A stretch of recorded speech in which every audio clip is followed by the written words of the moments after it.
So in short, my first name is Raj and the last name is Parti. The Raj in Indian language sounds for king. So I'm the king of parties.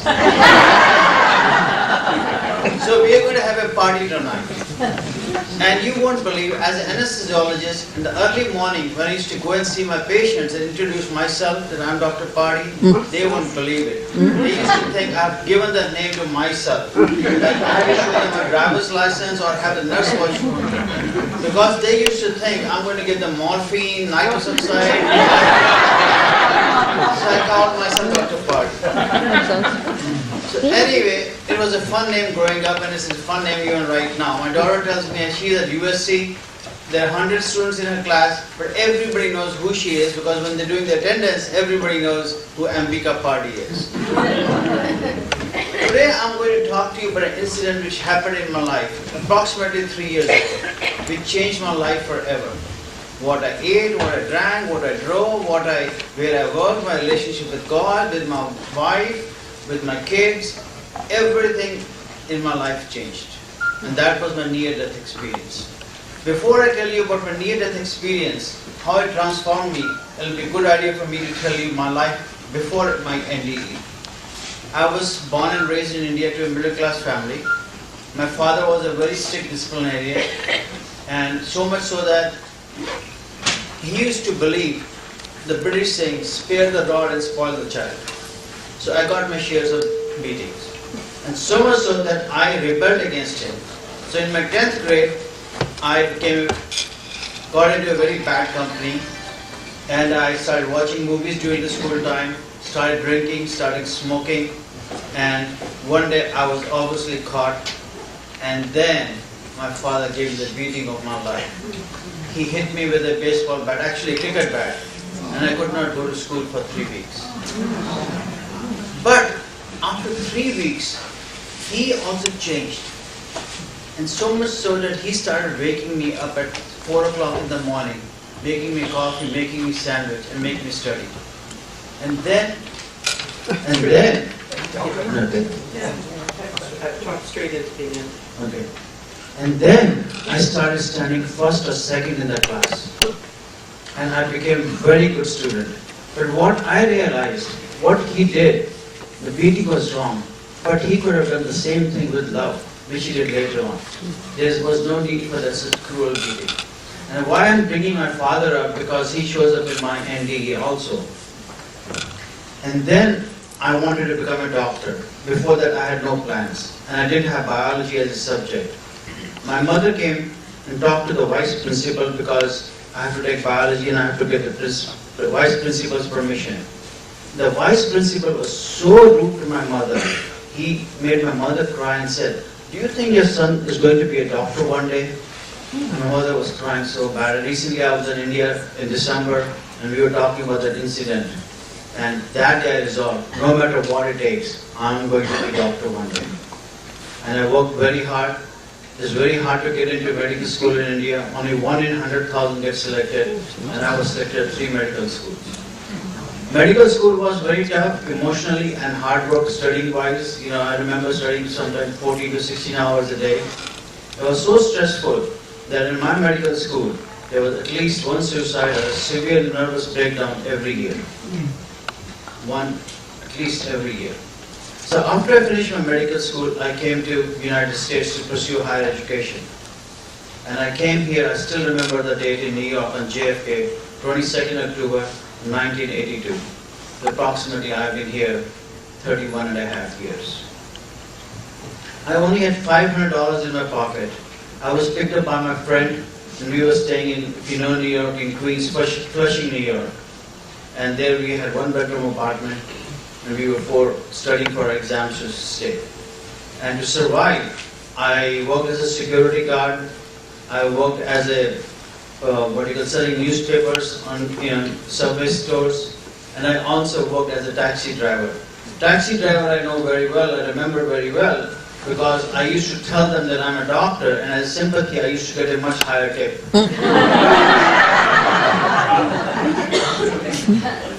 And then I passed my exams, and I started doing my residency. I did a residency first in pediatrics. And after I did my residency in pediatrics, I started working as a pediatrician.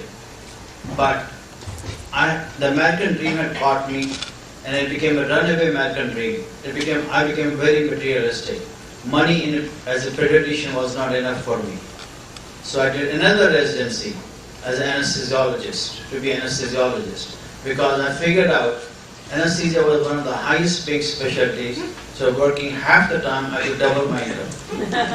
So I did residency second time.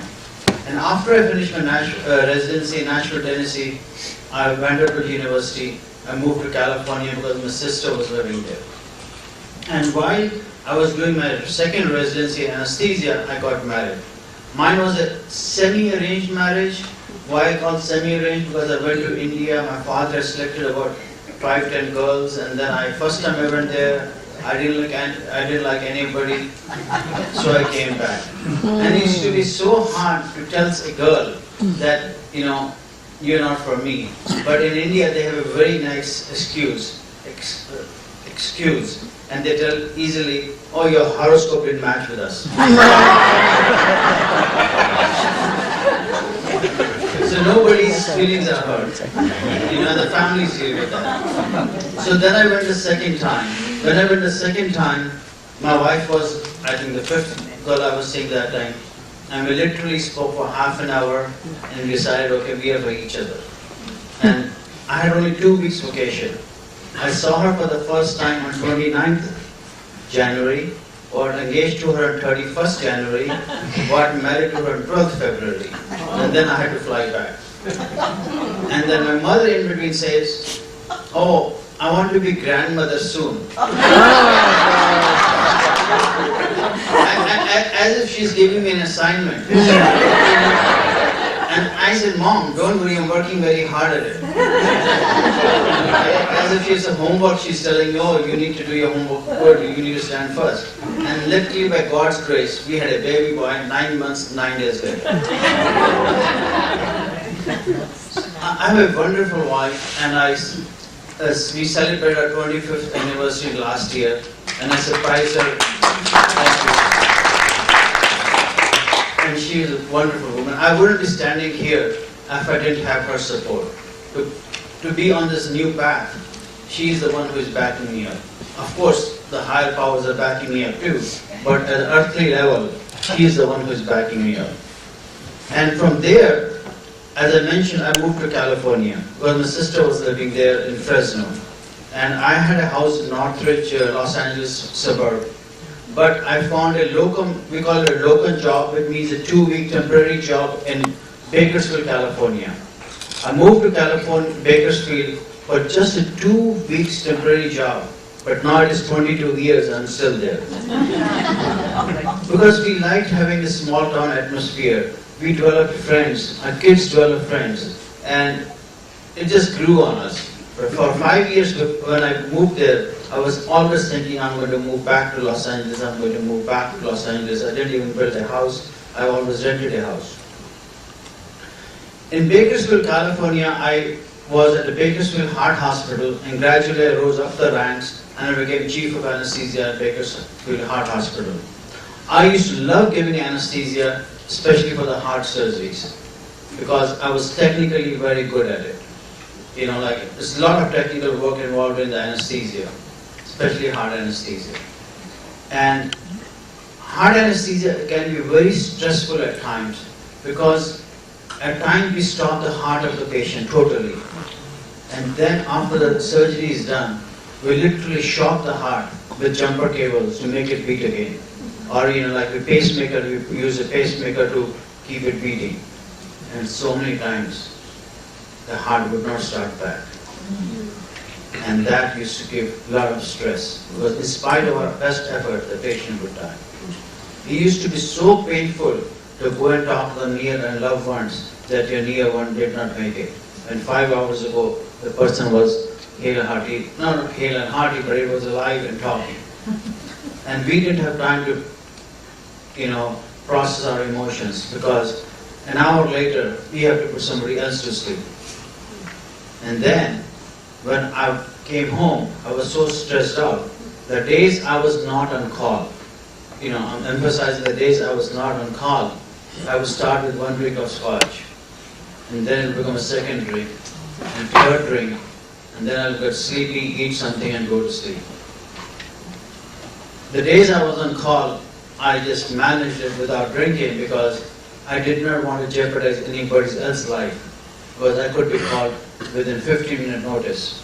I have to be in the hospital within 20 minutes of the time I'm called for an emergency surgery. And which used to happen, you know, like emergency heart surgery, or, you know, aortic aneurysms where the aorta is, you know, bulging. And that was my stress management. But materialistically, it was very, very rewarding. Anesthesia is one of the best specialties to be in if one wants to make money. It's the 4th best job as such in the United States right now. It afforded me a lot of luxuries. I built a house, then I built another house after 3 years, then 3-4 years later I built another house. So I had about 3-4 houses in Bakersfield in 22 years. My last house was about 10,000 plus square foot house. It was so huge that with my kids, we used to communicate through iPhone. Because we could not hear each other. It had a nice theater, even an 18-seater theater. I still remember decorating like a 1920 cinema hall with the satin curtains, you know, we had exit sign also like that, and we even got an antique popcorn machine from eBay, you know, to go with that atmosphere of 1920 cinema hall. So that was my materialistic life. I had a sports BMW, my wife had a sports Mercedes, and for SUV, I used to drive a Hummer, a gas-guzzling Hummer. And I didn't care that it only gave 8 miles a gallon, but I could afford it, so that's all I cared at that time.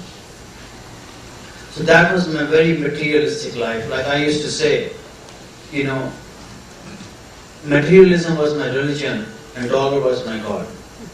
And that's what being a first generation immigrant and to achieve this material success was my only goal. My life was outside, to anybody from outside, looked very good because, you know, I had this success as an anesthesiologist. My wife was a dentist. We had a good 7-figure income, annual income. So, but from inside it was hollow. Something was missing. Something deep was missing. And I used to talk to my friends and say, I do not know whether I own the house or the house owns me, because I'm working harder and harder to pay the mortgage. Including the property tax, I had a mortgage about $15,000 that time. So I was working very hard. And then, one day, me and my wife were sitting in the backyard and the phone rang. We were having tea, you know, it's custom, the Britishers left us around 4 o'clock. We were having tea. When the phone rang, it was my urologist, Dr. Chang. And he told me, Raj, are you sitting or standing? I said, I'm standing. But he said, you better sit down. said, I have a good news and a bad news. The bad news is you have prostate cancer. And the good news is it's in very early stages. If we do the surgery, it can be cured. I was in a state of shock. I didn't know what to say. I felt like the ground under my feet had moved. And I went and told my wife. So next morning, we went and discussed all the options with our urologist. Because there's a test, most of the men get it as screening test known as PSA, prostate specific antigen. And in my case, it had doubled in 1 year. So that's the reason he did biopsies. So we found a surgeon in Florida, Miami, Florida, who did it laparoscopically, like without opening all the way up. So we flew there as the best surgeon we could think of or find. The surgery went fine, but it left me with complications. The complications were chronic pain, chronic scarring, and incontinence. So much so, for these, I needed 7 surgeries in 2 years. And the chronic pain was so bad that they prescribed narcotic pain medications for me. And gradually, then I became addicted to them. First I became dependent on them, then I became addicted to them. And you will be very surprised, right now in the United States, prescription drugs are a bigger problem than illegal drugs. Like Vicodin is available in high schools, OxyContin is available in high schools, morphine, and all these prescription narcotics. And then, this all led me to depression. At one time, I was on 3 antidepressants. Because I was very mad at God. I was mad at my life. Why everything had to change, otherwise it was going so smooth. It was materialistic, but it was from outside at least very smooth. And then, I gradually worsened. And so much so, in December of 2010, the doctor at UCLA decided that I needed another surgery to cure my incontinence, which was not getting better. So that surgery was done on 14th of December 2010. Again, the surgery went fine, but I developed complications. 2 days after the surgery, I started having redness, swelling, fever, and so much so by Christmas Eve, the fever was 105, and I could not go to the bathroom. I was getting septic because they had implanted an artificial device for me to be able to control my bladder. So my wife called the doctor and he said to come immediately to UCLA. And from Bakersfield to UCLA in the University of California, Los Angeles Medical Center is about 2 hours drive. It was such a excruciating travel for me. And my wife was in terrible shape, crying, what's going to happen to her husband, and like that. So finally we reached the UCLA hospital. And then they took one look at me and they said, we need to take the device out because it has become a source of infection and I was becoming septic. The sepsis, if it's not managed properly, the infection is not controlled properly, can lead to septic shock, and septic shock can lead to death.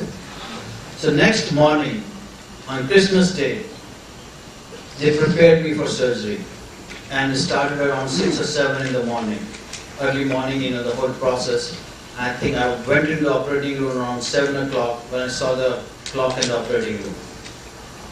General anesthesia was induced, and then 10-15 minutes after surgery had started, I found myself floating above about 10 to 12 feet, looking at myself being operated. My first reaction was, did somebody put some LSD in my anesthesia? But of course that was not the case. But I could see myself being operated.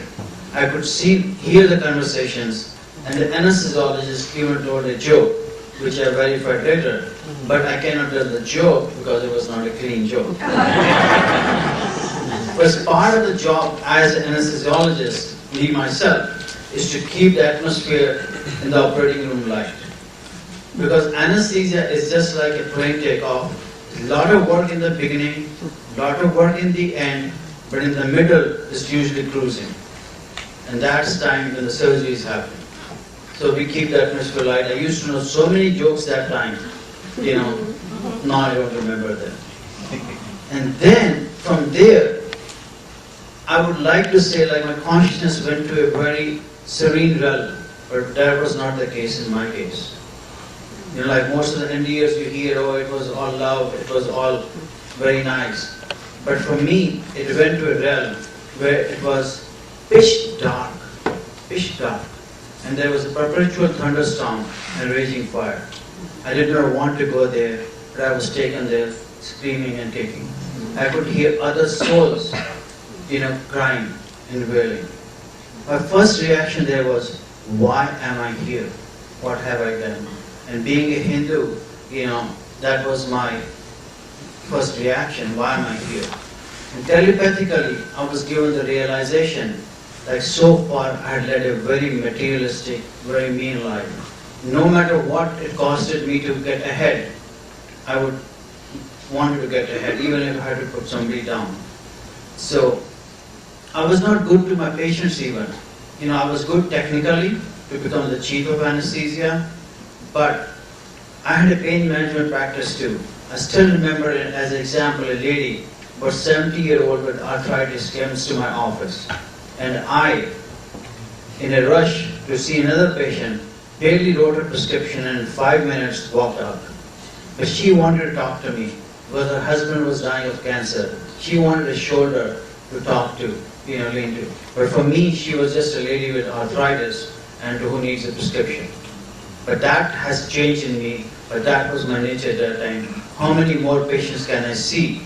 And my nature used to be that time, it was not, I don't want to put the doctors down, but was how many procedures can I find from these patients? Because the procedures is what made the money for doctors. Like, giving an example, an office visit for 15 minutes would only pay me $65. But in the same 15 minutes for back, if I did an epidural, I got paid $450. So the same 15 minutes. So that's why, as a pain management doctor, to make more money, I would not do procedure on somebody who did not need it at all, but in gray areas and other things, we were looking, me and my partners would see how many procedures we could do. That's where the money was. That was my materialistic life. And when I realized that I had led a wrong life and I will change in future, and I was crying and asking for help, my father showed up to my rescue.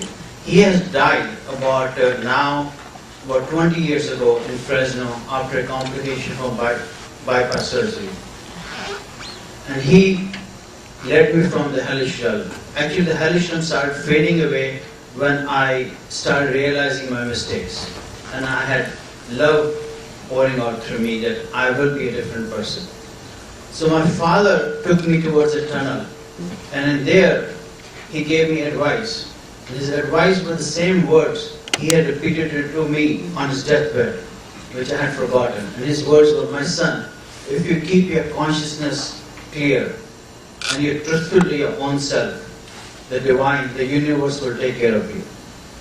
And I had forgotten those words. But now, they have become my anchor, my North Star. And there I had review of my life. And review of my life was kind of a reverse review. What I call about is that I was made to feel the feelings that other people were feeling with my actions, not what I was feeling. And so that's why I realized where I was good, where I was bad, and what the reaction was other people. And in my review, the most amazing thing was I had a review of my past lives.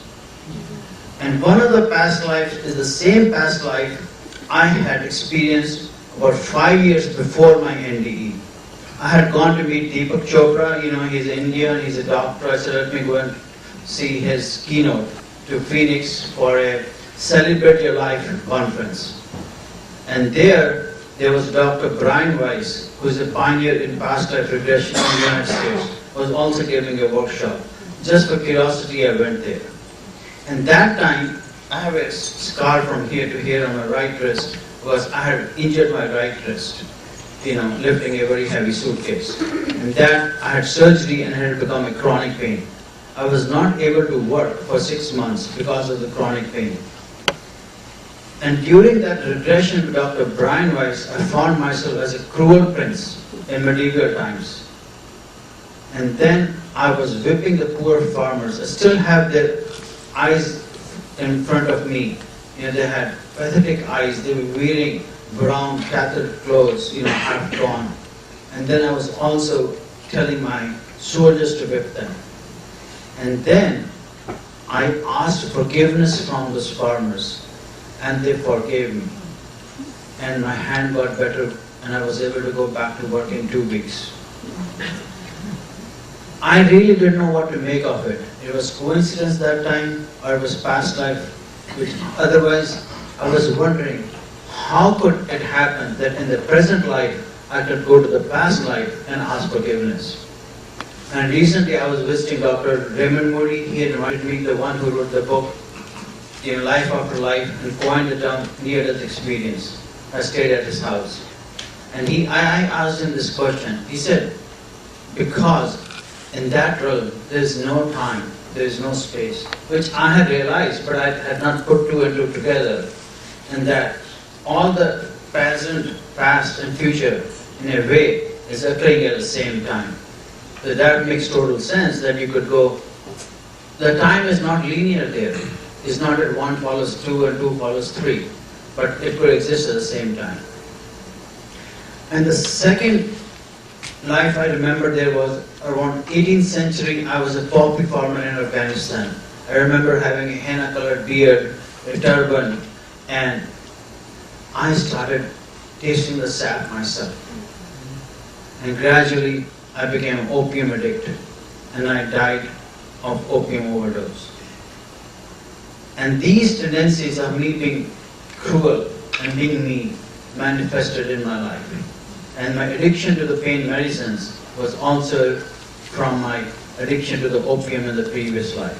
Not everybody who is prescribed medicines, chronic pain medicines, becomes addicted. So this was my review of my past lives. And from the other side, I was led through a tunnel. There was a bright light on the other side. On the other side, I was welcomed by 2 angelic beings who telepathically told me they were Michael and Raphael, and they were my guardian angels. And when I told my wife, I'm a Hindu, this is what happened, her first reaction was, what happened to the thousands of Indian gods and goddesses? None of them showed up. And that doesn't make sense in a way, because being raised there and later on studying about NDEs, they talk about usually you encounter the people which you culturally grew up with in the other realm. But I guess I've been in US for the last 32 years, so it has grown in me. And then I studied about angels, and I was showing her in the morning, I have a pendant of Angel Gabriel. Well, I started believing in angels. They were so helpful to me in the other realm, that Gabriel is the angel for communication, for speaking, and to me it made total sense that Raphael is the angel for healing and is patron saint for the doctors and healers, and Michael is the angel for strength. I didn't know about that before, but later on. And those angels gave me wisdom of knowledge. Especially they told me that there are different levels of consciousness. And as we go higher and higher, the consciousness becomes pure and totally formless. And that's what our essential nature is. And from there, the angels guided me, and I floated above the meadows, roses of different color. And the colors were so vibrant, like somebody mentioned today, they were live. They were live. You could see the difference in the colors from the earth feet. And there was soft, gentle air blowing, small breeze, nice to touch. And then there was smell. It was not a smell, it was sweet aura. Very gentle, sweet aura.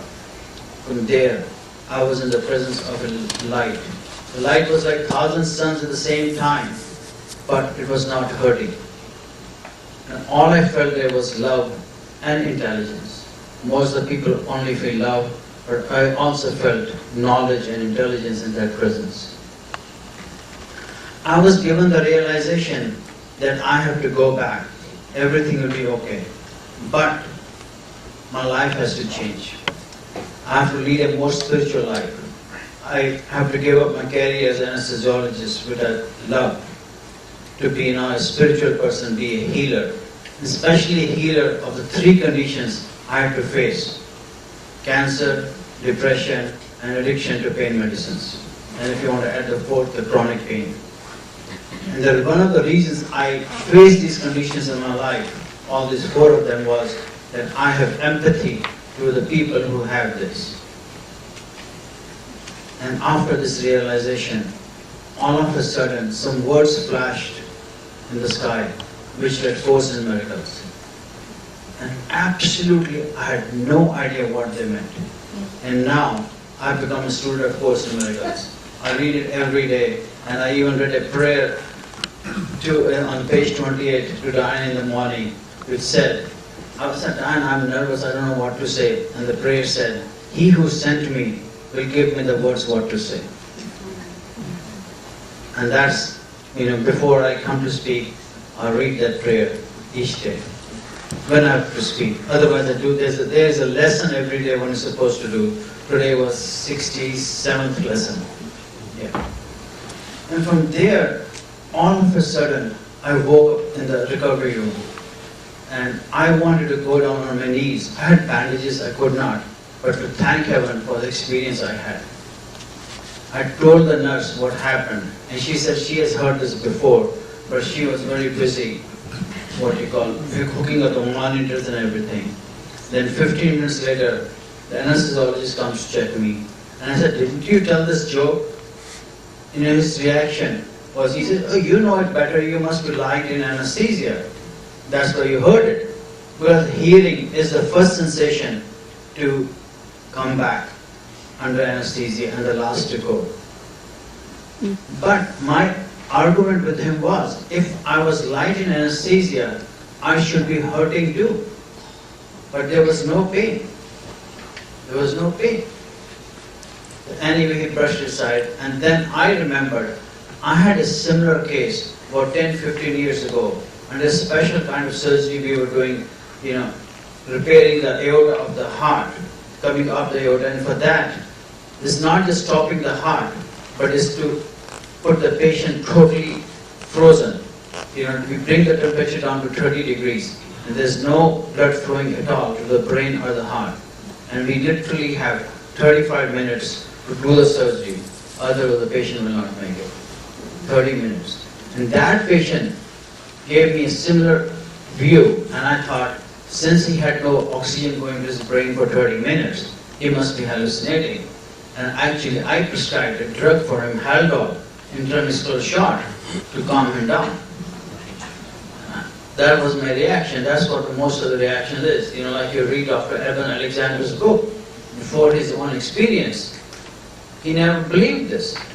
Most of the doctors believe it's hallucinatory.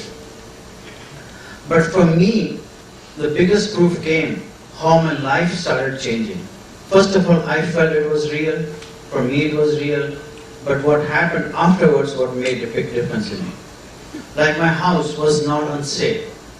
And I was told to lead a more spiritual life. No, I was not giving instruction that you go and sell your house, but to lead a more spiritual life, less materialistic life. And then my friend who's a plastic surgeon, not a friend, more like acquaintance who I had worked with, comes to see me after my surgeries. And he said, Raj, I want to buy your house. I said, it's not for sale. He said, but I really want to buy. And then me and my wife talked. Maybe that is a good idea. So, but he had a modest house from his residency days to sell too. And without any real estate agent involved, we just exchanged our houses. We just exchanged our houses. Now I have a smaller house. It's a decent house, but a smaller house, not compared to what I had, 10, 11,000 square foot house. And then I sold my car. I sold my Hummer. Car actually the lease expired, but Hummer I sold. And instead of getting another expensive toy or expensive car, I got a Toyota Camry hybrid. So like a kid with my friends, my life literally and figuratively went from Hummer to hybrid. It was from 8 miles a gallon, I went to 35 to 40 miles a gallon. And then my relationship with my wife changed. I became a more loving, more caring person. Like I wanted to send her flowers out of love. And she said, why did you send me flowers? It's not a birthday, it's not an anniversary. And why? I said, because I love you. But I wanted to make sure that I don't send her flowers too much, because then she'll get an idea, are you partying too much? That I'm guilty conscious. And so much so, one time, I woke up in the morning and she was sleeping. And I don't know what happened to me, and inspiration came to me to write a poem, What is Love? And I had never written such kind of work before my NDA, and wrote a poem. Love is when you are there, the world is there, Nirvana, the ultimate bliss, is there. Love is there, standing in the DMV line, Department of Motor Vehicles line. Together, a couple has more fun than others have on their honeymoon. Love is when it's like two flavors of ice cream just want to melt together and become one. Love is there when being together is like the smell of earth when it has been dry and the first rain falls. I love that smell so much, that's why I wrote that. Very earthing, very soothing, smell from the Mother Earth. Love is when being together time stops and one feels that this is heaven. Love is when one's heart skips a beat upon seeing the other. And the last one, love is when holding hands and running on the beach feels like being one with the universe. Because I live in California and my wife's, we don't live on a beach. We live in Bakersfield, California, which is about 2 hours from the beach. We love going to the beach and walking on the beach. That's where it came from. And in the end I say, love is when in spite of all efforts, including those above, one gives up and says, you are love personified, otherwise I cannot define it. And this is my nature change. And for our 25th anniversary, I surprised her with a trip to Paris and Venice last March. And we were married on 12th February. We were actually supposed to get married on Valentine's Day, but in India there was a strike, sudden strike in the hotel. So we had to prepone our marriage by 2 days.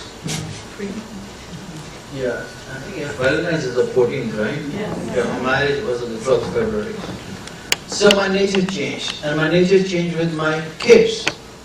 And somebody asked me, how does your kids react to you? I have 2 boys and a daughter. My boys, they are as such agnostic as far as the spirituality is concerned or religion is concerned. And towards me, my incident, they're agnostic. But they like the new dad, who is more caring, more friendly. And I have broken the cycle, what my father did to me, who was very abusive to me physically. I was not physically abusive to my boys, but I was verbally very abusive to my sons at times. Because that's the way my father treated me. I still remember my son who is in medical school, the eldest one, failed his medical school the 3rd time. And I was so mad at him that I called him names. But then the same thing happened. He was to give exam, USMLE, to be able to start doing clinical validation in US. He failed again 2 times. And this time I surprised him and he was surprised that I was very calm. I was more like a friend. And I said, how can I help him? And he was, how can he help me? Mutually. And then we made a plan that I took 2-3 months off from my job and worked with him. And moved with him to Aruba. He was going to a Caribbean medical school. And I helped him pass his exam. And then I gave up my career as an anesthesiologist. And I'm so thankful to God and thankful to my wife that my wife is a dentist and her words were, Raja means my prince. You have supported the family for 22, 24 years. Now if you want to follow your dream, to be a healer, to be a spiritual speaker, to be an author, go for it.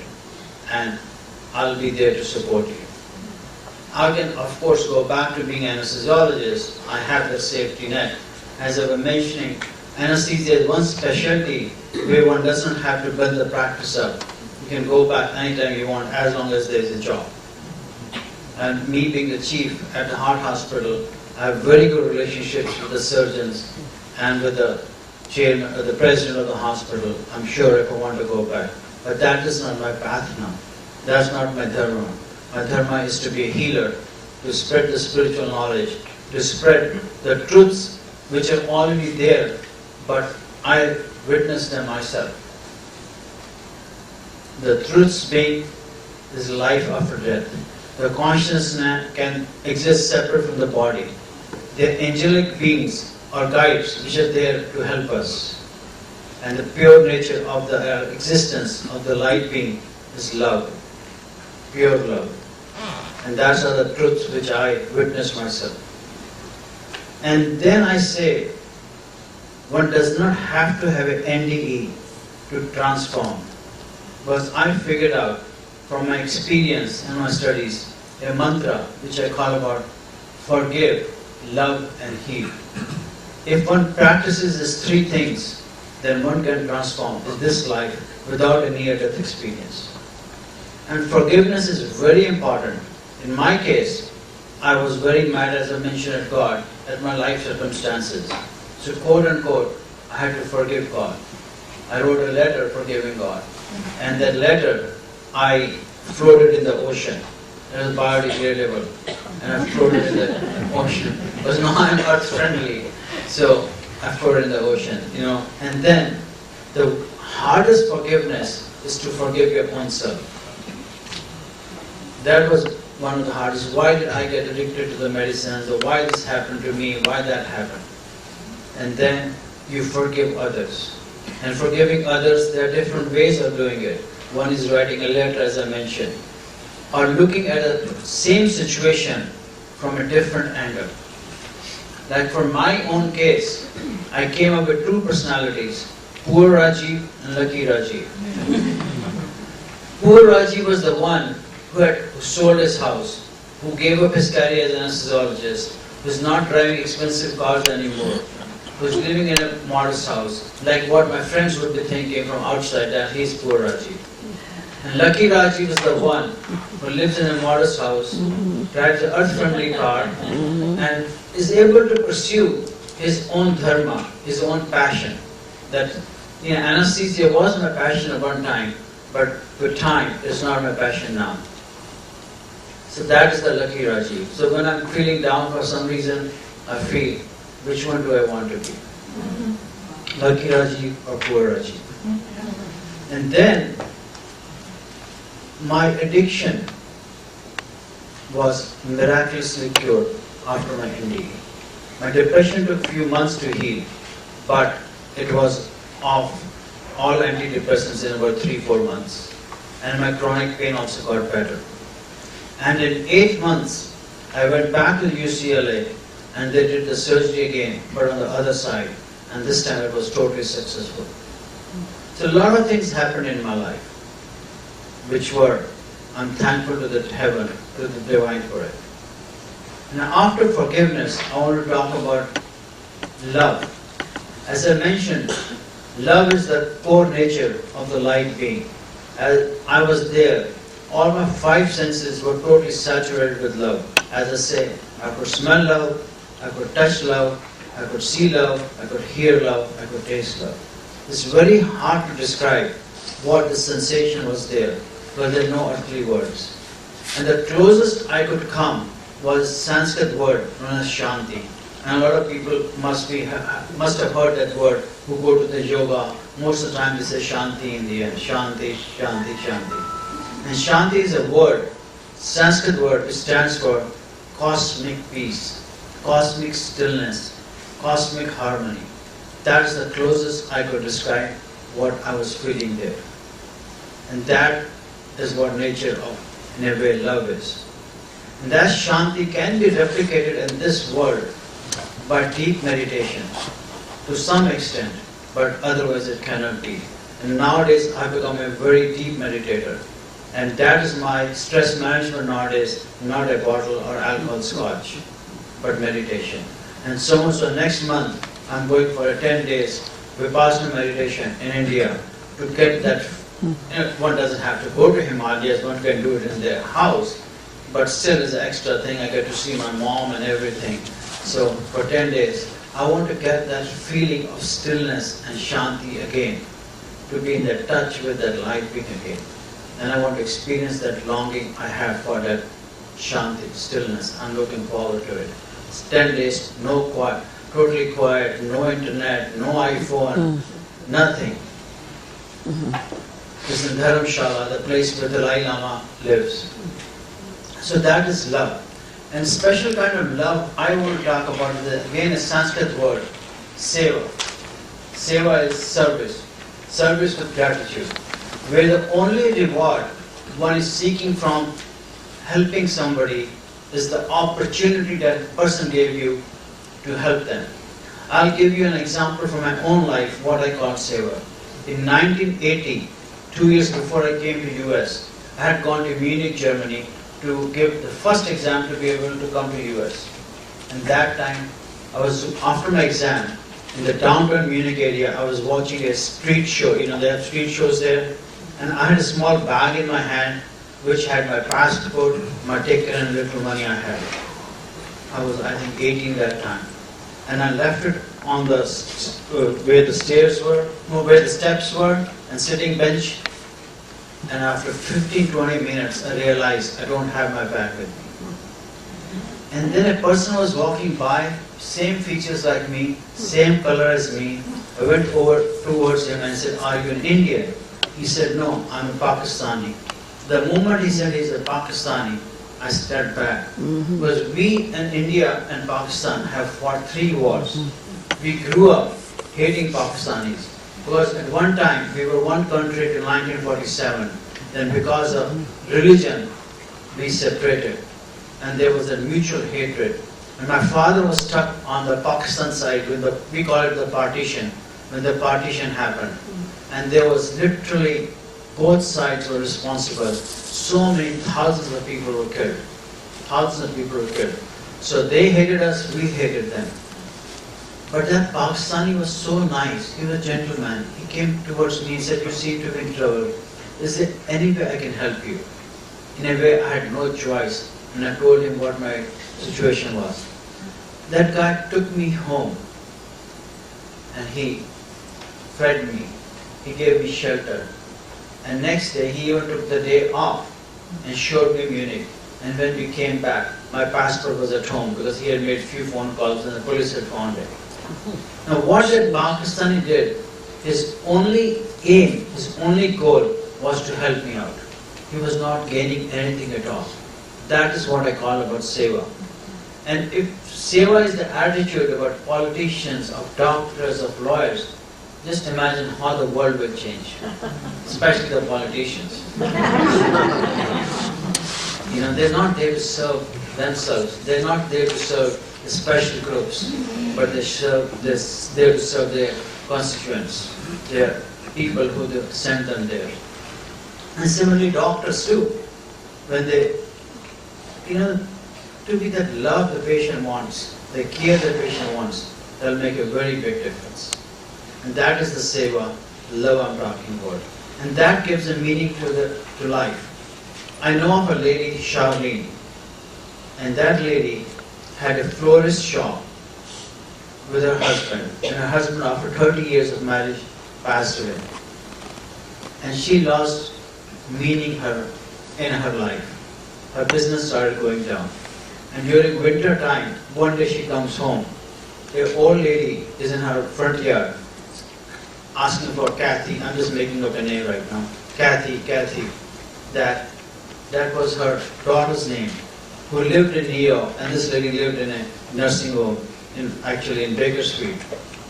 And after the lady came in, Charlene came, she took the lady inside, gave her warm chocolate, and figured out where the lady from which nursing home she was.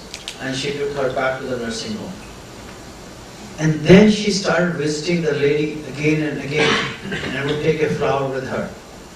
And then she started taking flowers for the other ladies, for other people living in the nursing home. And she became known as the flower girl. And that gave her meaning back in her life. Her business prospered, and she prospered because she found love in serving others. That's the love, that's the seva I'm talking about. And then comes healing. Forgive, love, and healing. And healing, I found out, there are 4 levels of healing. Physical, mental, social, and spiritual. Physical healing we all know. We need to have a good body. God is the temple of God. And then comes mental. Mental wellness is also very important. Because if one is not mentally well, is not managing the stress well, then there is high chances of diabetes, the high chances of overweight, the high chances of blood pressure, the high chances of stroke, the high chances of heart attacks. And then comes the social wellness. Because I found in my practice as an anesthesiologist, I'm not putting any race or anything down, but I've seen in my experience, usually, Hispanic people in Bakersfield, California, they have large families. And when the more love they receive, they heal faster. They went home much earlier home. Because love is something which cannot be measured, but is very healing. That's one of the reasons that our grandmothers, no matter whose grandmother it is, the food tastes very good because it's made with love. Everybody says my grandmother makes the best brownies, makes the best food, but it's made with love. And that's why social wellness, love, connections are very important. So much so, nowadays, even the science has discovered there's something known as mirror neurons. Like if I move my hand, automatically 30% of your cells in the brain which go with the hand movement are firing. If I'm in pain, the other person watching this also is in pain. If I'm in joy, the other person, all the 30%, they enjoy.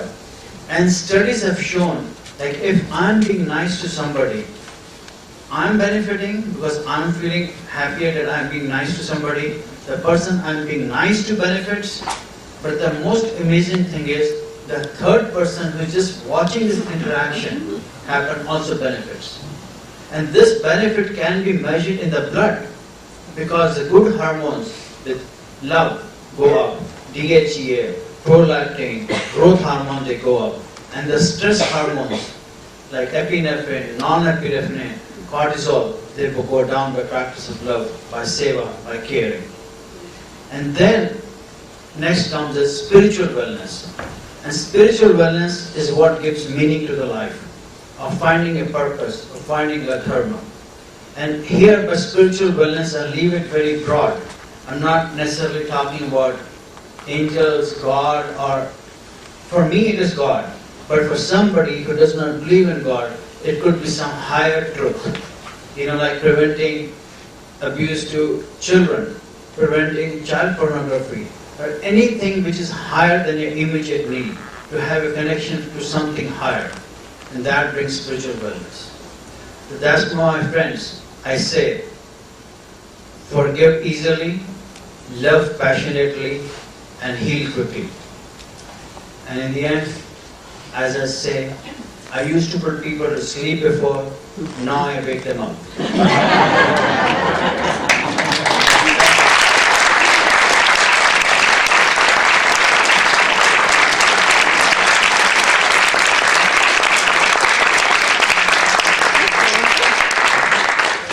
Question and answers, please. I'll give the answers, you ask the questions.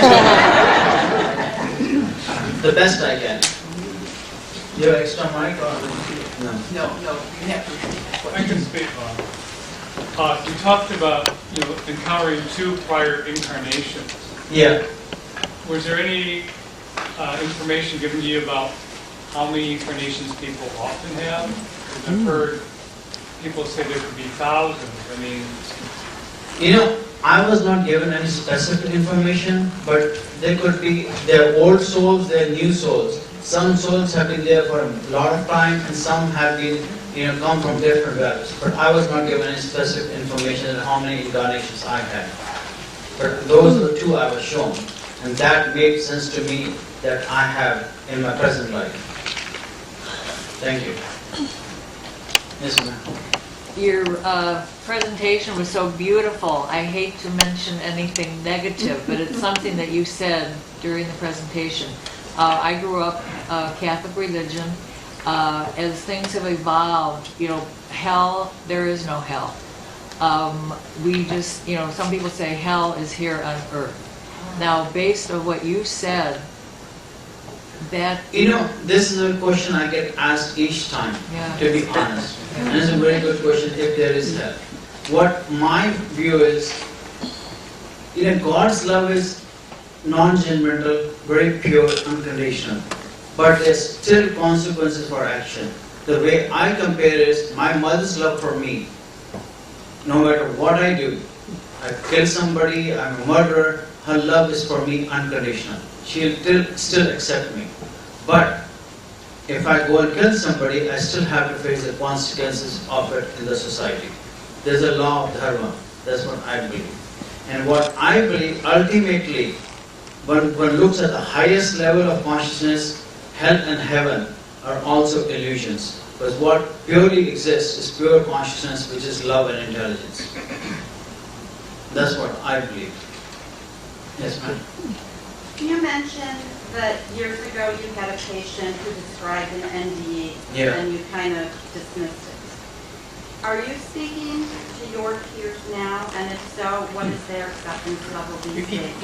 Okay, the question is, like I had a patient who had near-death experience and I dismissed it. And if I'm speaking to my peers and what their reaction is. My friends, my colleagues' reaction was exactly what my reaction was many years ago. But when my life started changing, when I resigned my top job and when I sold my house, sold my cars, and then they started believing at least there's something which happened to him that really changed him profoundly. So now they are open to it, but I'm not saying they have become believers. I think doctors will only become believers like Evan Alexander, or as I mentioned before, once they go through the process themselves. But I'm trying to talk to my friends, especially all my friends are doctors, my internal medicine friends and the friends who deal with geriatrics, work in hospitals, about my experience, so they are more open to it and not people get held-on shocks. Yes, ma'am. You mentioned that when you came back, you were interested in working with people who have the same conditions that you yourself went through. Yeah. Cancer, depression, addiction, and so forth. Are you working with people who have these? I have some private clients and I pursue what I call consciousness-based medicine. I basically tell them to connect with their own inner self, look for answers there, and meditation, yoga, and that's what my basic modalities are to help them. How about recommending a spiritually oriented psychotherapist? I think that's a very good idea. Very good idea. And like as I said, I've been reading Course of Miracles to join a study group for these things. Because for me, Course of Miracles has become one of the foundations. And all the Course talks about is love and forgiveness, and then healing. Yes, sir. I was just going to say, I'm a Course in Miracles student too, but some of the things I've heard from other speakers who've come and spoken about their experiences on the other side, I took away from some of those discussions that there's a certain element of consciousness that travels with us to the other side. Mm-hmm. And in that consciousness, there could be elements of fear, anxiety, other types of things that are, as the Course says, are non-existent. They're there for a short time in that place of fear and anxiety, but they always, like yourself, seem to come away from it. Yeah. And I look at that as kind of just as an aspect of the residue, if you will, of what we carry to the other side. That's part of the illusion. Yeah, it's part of the illusion. That's what the Course says too. And as a part of ego, as a part of illusion, we think we are separate from the God, but in reality, we never separated from God. It's all illusion. That's why it makes total sense to me. And actually, in India, there is a philosophy known as Vedanta, and that is what it talks about. What really exists is Brahman. Brahman is what is literally can be translated as pure consciousness. Everything else is illusion. Like we are in a dream, living a dream. And when we wake up from a dream, we realize it was a dream. That's what that philosophy says, that it is illusion. Yes, ma'am. You talked about feeling, you get to feel what it feels like to be in your presence. You got to feel what others felt. Yeah. Was that your entire life, and what did it feel like? You know, there were times I was good, I felt good. You know, like I was good to other people. But at times I was bad, me.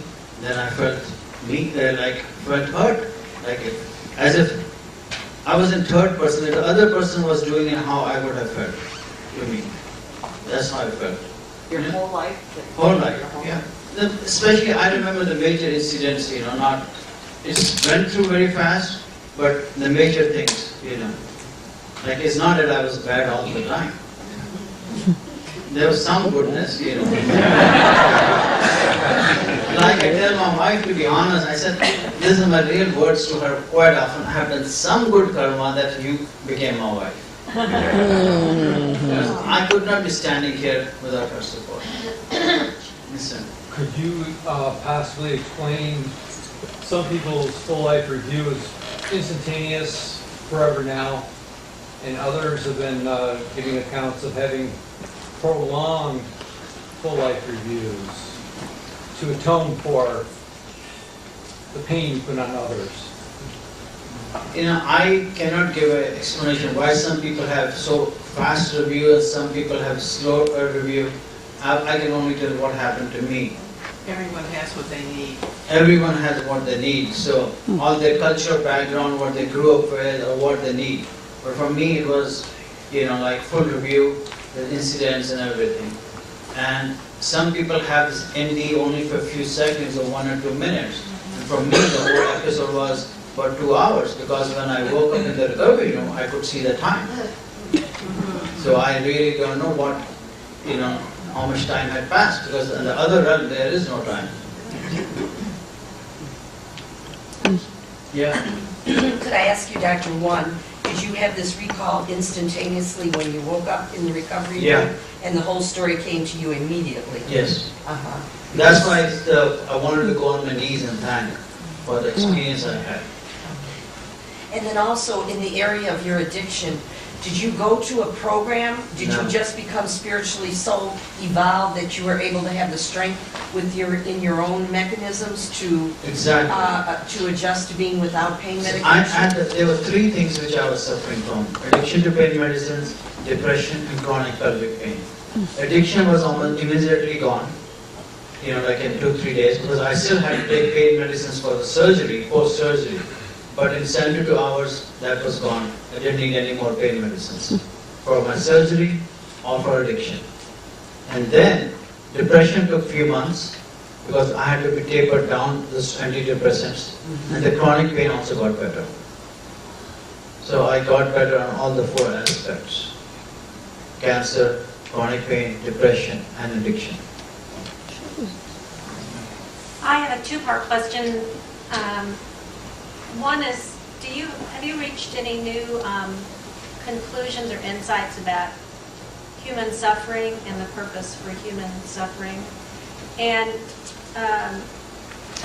in a similar vein, I'm asking on behalf of a loved one who has chronic intractable pain, where conventional medication is not working well, destroying her life, and how what are your recommendations, both professionally and spiritually, about management of chronic pain? I don't, I believe we are here to connect with God. Like, for Course in Miracles says, for us to work that this world, our separation from God, is illusion. And so how we can reach that point I believe it's through love and through service. That's why I laid so much emphasis on seva.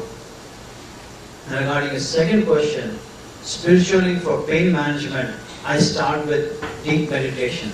Because if the one is grounded and connected to a source inside, the pain becomes less by itself. The feeling of the pain markedly reduces. Because I've seen in pain management practice I used to send people for yoga and meditation, and gradually their requirements for narcotics went down. And it's mentally very important for the person who has this pain to be wanting to get better. Because most of the people just wanted their pain medicines and did not want to give them up. I specifically remember one girl. She was around 35 and she had 3 back surgeries. And she was left at the altar by her boyfriend who refused to marry her, saying that you are on so many medications. Wow. And then she decided, and she came to me and she said, I want to be off all these medications.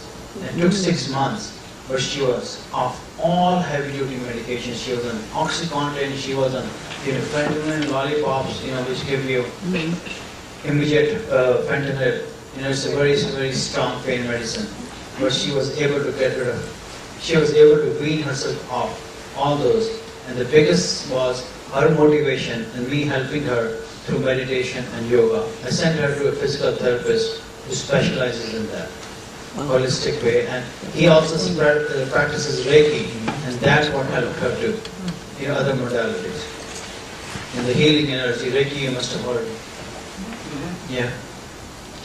Yes, ma'am. Doctor, I'm wondering how much of your ability to move on involved forgiving yourself? Oh, it was a big part. It was a big part. That's why I said, forgiving oneself is the hardest thing to do. But moving on, that's very important. Yeah, very good question. Yes. The Course in Miracles talks a lot about the Holy Spirit or the Christ consciousness. You talked about the guardian angels. Are they a reflection or? I think for me, they are aspects of Holy Spirit. For me, they are aspects of Holy Spirit. How much do you meditate a day, and is your meditation practice evolving, or? I have become very regular in meditating. In the morning, I do it for sure every day. But in the evenings, I do it, I'll be very honest with you, 90% of the time. I'm flying or something comes up, so I end up missing 10%. But I meditate half an hour every day, as far as possible. And my meditation is more like a mantra-based transcendental meditation. Has your own pain totally gone away? Does Totally it ever gone come away. back? Totally gone away. Yes, ma'am. My comment is that sometimes pain can be a very good teacher. No, it is. I honestly believe half an hour or 1 hour of pain is a better teacher than 1 week of pleasure. That's true. And my transformation started in the hellish realm. That I think transformed me more than being in the heavenly realm. No, pain is a very good teacher.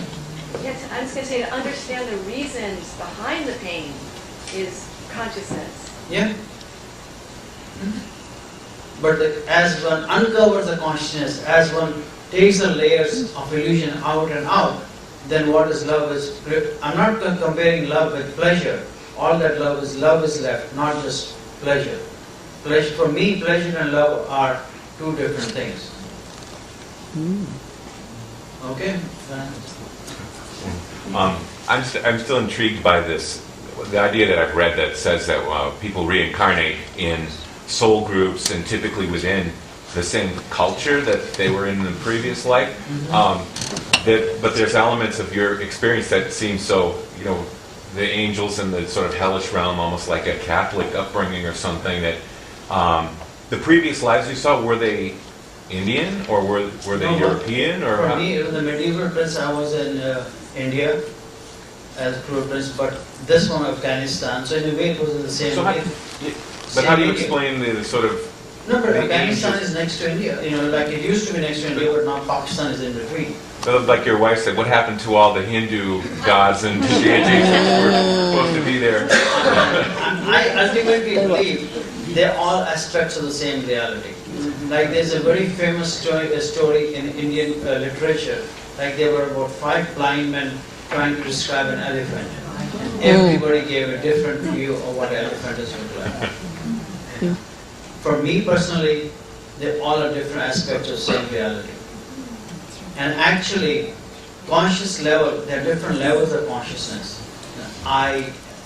There are about 7 levels. Like one is sleeping, waking, and then dreaming, which we all 3 know. And by yoga traditions, the 4th is transcendental, when you go beyond this 4th. And then comes divine, cosmic, and universal.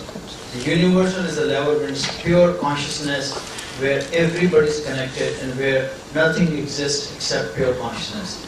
But at the divine and cosmic levels, there are gods, there are goddesses, there are archetypes, and there are angels. But as one goes totally higher, they even don't exist. So, what consciousness one is talking from, which level of consciousness one is talking about, that's what makes a difference. Let's go home. Yeah. How did your experience affect your ideas about medical education?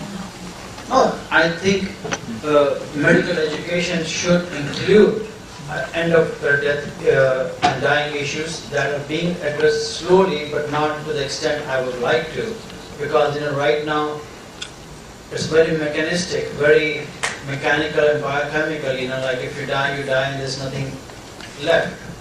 And but my view is that it should be promoted more, that what there is a different aspect to life also.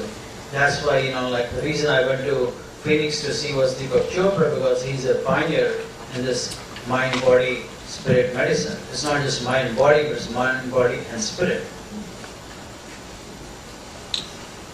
So, let's go. Yeah, when you were on the other side, both heaven and hell, were all your senses intact, or did they have a dream like? No, all the senses were intact. Actually, they were in a way more intact. And like I talk about the levels, like somebody asked me, did you have a body or not? From previous question. I had an ethereal body, but as I went higher and higher in the consciousness level, in the presence of light being, I felt like I was part of the light, I was separate from the light, but I didn't have any, what you call, ethereal body even that time. It just dissolved. You mentioned that you saw 2 angels? Yeah. And I'm sorry, I didn't hear the second one that you said was the healing angel. Michael and Raphael. Raphael. Huh?